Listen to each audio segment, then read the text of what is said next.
there is a one recent concept which has built up, and that is called as a meniscus root tear. Now meniscus is attached to tibia with a root, just like a plant is attached to soil with a root.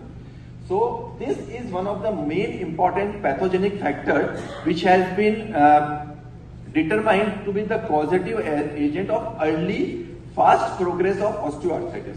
So what happens if the root is torn? The meniscus is displaced from its place and it goes onto the medial side. So this is the classification of Laprade.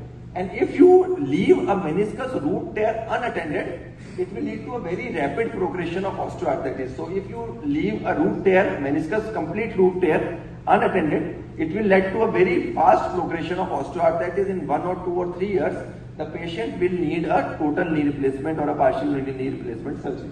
So this is a very high risk predictor of a rapid onset of osteoarthritis. If you see nowadays, many patients are coming in 30s and 40s with full-blown arthritis, and this is one of the very important causative factor. Previously this disease was not recognized.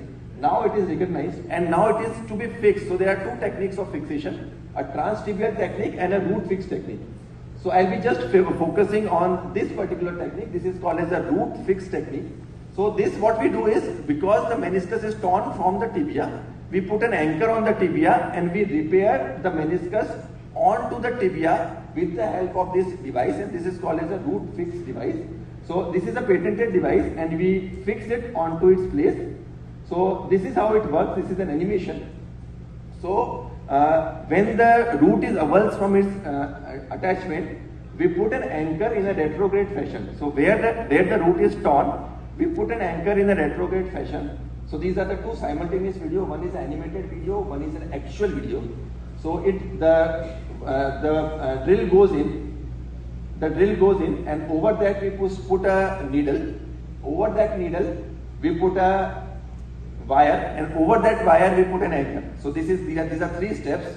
Once the anchor is inserted into its place, then we pass sutures, sequentially sutures. So this is the way that we pull the anchor into its position. So now you can see in the animated video, the anchor is coming into the place. The anchor locks into its place, and then there are suture threads which are coming from the anchor, and with these suture threads we can repair the meniscus which is torn. So the meniscus root, where the meniscus is torn, we can attach it back to its original place. So this is called as a root fix technology. This is a very recent advancement which prevents the fast or a rapid progression of osteoarthritis if it is performed at the right time. So this is the final picture. If you see in the other video, you can see that the meniscus is repaired, and in the animated video you can see the same thing. Now in the MRI scan you need to see 2 signs. There is a ghost sign in which you will not be able to see the meniscus there, and there is an extrusion. So the meniscus will extrude medially and it will become non-functional. And the spontaneous osteonecrosis of the knee, sponk lesion, is now it is realized that it is actually a sequelae of a root tear. So if there is a root tear, the meniscus, the condyle will go sort of an osteonecrosis because of the overloading, and that will cause as a sponk lesion. There is another sign in the MRI which is called as a truncation sign. Now just a small case for 40-year-old female presenting like this, early OA, and these kind of pictures, root tear with extrusion.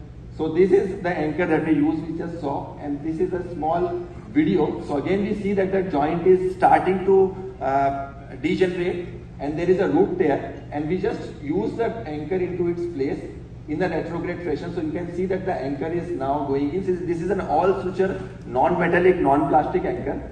It goes in, and then we take sutures into the meniscus and repair it back onto its position.